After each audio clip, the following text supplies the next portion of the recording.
আসসালামু আলাইকুম, টপ নিউজে স্বাগতম। জানিয়ে দিচ্ছি এই মুহূর্তে আমাদের হাতে থাকা সর্বশেষ সংবাদ আপডেট। শুরুতেই থাকছে মুরাদনগরে নারী নির্যাতন করে ভিডিও, বড় ভাই ফজর আলীকে শায়েস্তা করতে গিয়ে ভিডিও চড়ায় ছোট ভাই শাহপরান। আরো থাকছে দেশের এই পরিস্থিতিতে কিসের নির্বাচন, ডক্টর শফিকুর রহমান। এরপর থাকছে কঠোর অবস্থানে সরকার, আতঙ্কে এনবিআর কর্মকর্তারা। সর্বশেষে থাকছে ভারত সিরিজ স্থগিত, বিসিবির মিডিয়া সত্ত্ব বিক্রিতে বড় ধাক্কা। এতক্ষণ শুনলেন আপডেট সংবাদের শিরোনাম, এবার বিস্তারিত। তবে তার আগে অনুরোধ, ভিডিওটিতে একটি লাইক এবং একটি কমেন্ট করে দিন। মুরাদনগরে নারী নির্যাতন করে ভিডিও, বড় ভাই ফজর আলীকে শায়েস্তা করতে গিয়ে ভিডিও চড়ায় ছোট ভাই শাহপরান। কুমিল্লা মুরাদনগরে নারীকে নির্যাতনের পর ভিডিও ধারণ করে সামাজিক যোগাযোগ মাধ্যমে ছড়িয়ে দেওয়ার মূল পরিকল্পনাকারী মোহাম্মদ শাহপরান 28কে গ্রেপ্তার করেছে র্যাব। র্যাব জানায় শাহপরান ও অভিযুক্ত ফজর আলী আপন দুই ভাই। 2 মাস আগে একটি গ্রাম্য সালিশে বড় ভাই ফজর আলী জনসম্মুখে ছোট ভাই শাহপরানকে চড় থাপ্পড় মারেন। সেই ঘটনাকে কেন্দ্র করেই শাহপরান বড় ভাইয়ের উপর প্রতিশোধ নিতে সুযোগ খুঁজছিলেন।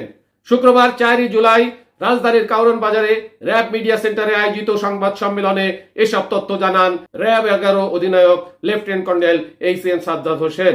র্যাব অধিনায়ক বলেন, বায়েরচর গ্রামের শহীদের বড় ছেলে ফজর আলী ও ছোট ছেলে শাহপরান দীর্ঘদিন ধরে ভুক্তভোগী নারীকে উত্ত্যক্ত করে আসছিল। ঘটনার 2 মাস আগে দুই ভাইয়ের মধ্যে বিরোধের জেরে কথা কাটাকাটি ও হাতাহাতির ঘটনা ঘটে। এরই পরিপ্রেক্ষিতে গ্রাম্য সালিশে জনসম্মুখে বড় ভাই ফজর আলী তার ছোট ভাই শাহপরানকে চড় থাপ্পড় মারে। তৎপরবর্তী সময়ে শাহপরান তার বড় ভাইয়ের উপর প্রতিশোধ নেওয়ার জন্য সুযোগ খুঁজতে থাকেন। সালিশের কিছুদিন পর ভুক্তভোগী নারীর মা ফজর আলীর কাছ থেকে 50,000 টাকা সুদের বিনিময়ে লোন নেন। ঘটনার দিন ভুক্তভোগী নারীর বাবা মা বাড়িতে না থাকার সুযোগে ফজর আলী সুদের টাকা আদায়ের অজুহাতে রাত 11:30টার দিকে কৌশলে ওই নারীর শয়নকক্ষে প্রবেশ করে। একই সময় পূর্ব পরিকল্পিতভাবে ভুক্তভোগী নারীর বাড়ির আশেপাশে অবস্থান করা শাহপরান ও ফজর আলীর পূর্ব শত্রু একই গ্রামের আবুল কালাম, অনিক, আরিফ, সুমন, রমজান সহ 8-10 জন দরজা ভেঙে প্রবেশ করেই ভুক্তভোগীকে শারীরিক নির্যাতন, শ্লীলতাহানি ও অশ্লীল ভিডিও চিত্র ধারণ করে এবং পরে তা ওই ভিডিও চিত্র সামাজিক যোগাযোগ মাধ্যমে ছড়িয়ে দেয়। দেশের এই পরিস্থিতিতে কিসের নির্বাচন, ডক্টর শফিকুর রহমান। শুক্রবার 4 জুলাই নীলফামারী সৈয়দপুর বিমানবন্দরে সাংবাদিকদের সঙ্গে আলাপকালে তিনি কথা বলেন। এ সময় তিনি বলেন, পাটগ্রামে আমাদের চোখের সামনে এখন দেশের এই পরিস্থিতি বিরাজ করছে। এই অবস্থায় কোনোভাবেই সুষ্ঠু নির্বাচন সম্ভব নয়। এই জন্য আগে পরিবেশ পরিস্থিতি তৈরি করতে হবে। এই পরিবেশ তৈরির লক্ষ্যে আমরা সংস্কারের প্রস্তাব দিয়েছি। নির্বাচন প্রসঙ্গে ডক্টর শফিকুর রহমান আরো বলেন, নির্বাচনের পূর্বে অবশ্যই রাজনৈতিক সংস্কার করতে হবে এবং সকলের অংশগ্রহণে একটি ভালো ও গ্রহণযোগ্য নির্বাচন আয়োজন করতে হবে। তিনি বলেন, জামায়াত ইসলামী সবসময় সহিংসতার বিরুদ্ধে, আমরা সবসময় মব পলিটিক্সের ঘোর বিরোধী। এটা 1972 সাল থেকেই আমরা বলে আসছি। পরে তিনি বিকাল 3টায় রংপুর মহানগর ও জেলা জামায়াত আয়োজনে রংপুর জেলা স্কুল মাঠে আয়োজিত জনসভায় যোগ দিতে রংপুরের উদ্দেশ্যে সৈয়দপুর ত্যাগ করেন। কঠোর অবস্থানে সরকার, আতঙ্কে এনবিআর কর্মকর্তারা। জাতীয় রাজস্ব বোর্ড এনবিআর পুনর্গঠন ও বিভাজনের পরিপ্রেক্ষিতে আন্দোলনে নামা কর্মকর্তাদের উপর সরকারের শাস্তিমূলক পদক্ষেপ জোরালো আকার ধারণ করেছে। আন্দোলন প্রত্যাহারের 1 সপ্তাহ না যেতেই 5 সিনিয়র কর্মকর্তাকে বরখাস্ত ও বাধ্যতামূলক অবসরে পাঠানো হয়েছে। দুর্নীতি দমন কমিশন ইতিমধ্যে বেশ কয়েকজন কর্মকর্তার বিরুদ্ধে তদন্ত শুরু করেছে। সরকারের এমন কঠোর অবস্থানে আতঙ্কিত হয়ে পড়েছেন রাজস্ব প্রশাসনের কর্মকর্তা কর্মচারীরা।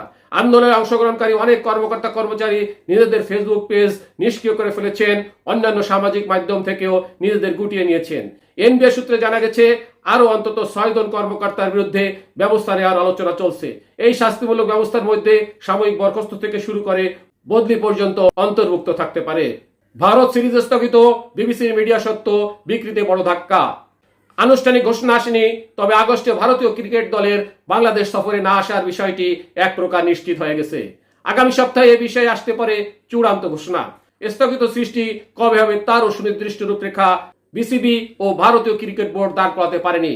ভারতের বিপক্ষে সিরিজ স্থগিত হওয়ায় বিসিবি রায়ের মূল উৎস মিডিয়া সত্ত্বে বড় ধরনের ধাক্কা লাগতে চলেছে। বিসিবির পরিকল্পনা ছিল চলতি বছরের জুলাই থেকে 2027 সালের জুন পর্যন্ত আইসিসির এটিভি পর্যন্ত 2 বছরের জন্য মিডিয়া সত্ত্ব বিক্রি করা। এফটিভিতে ভারতের বিপক্ষে সিরিজ থাকায় মিডিয়া সত্ত্বের বিজ্ঞপ্তিতে নিলামে ভালো দাম ওঠার সম্ভাবনা ছিল। কিন্তু ভারত সিরিজ অনির্দিষ্টকালের জন্য স্থগিত হতে যাওয়ায় ভিন্ন পথে হাঁটতে হচ্ছে বিসিবির। জুলাইয়ে ঘরের মাঠে পাকিস্তানের বিপক্ষে 3টি ম্যাচের টি20 সিরিজ খেলবে বাংলাদেশ। আপাতত ওই 3টি ম্যাচের জন্য মিডিয়া সত্ত্ব বিক্রি করতে যাচ্ছে বিসিবি। টপ নিউজ এখনকার মতো শেষ করছি। আল্লাহ হাফেজ।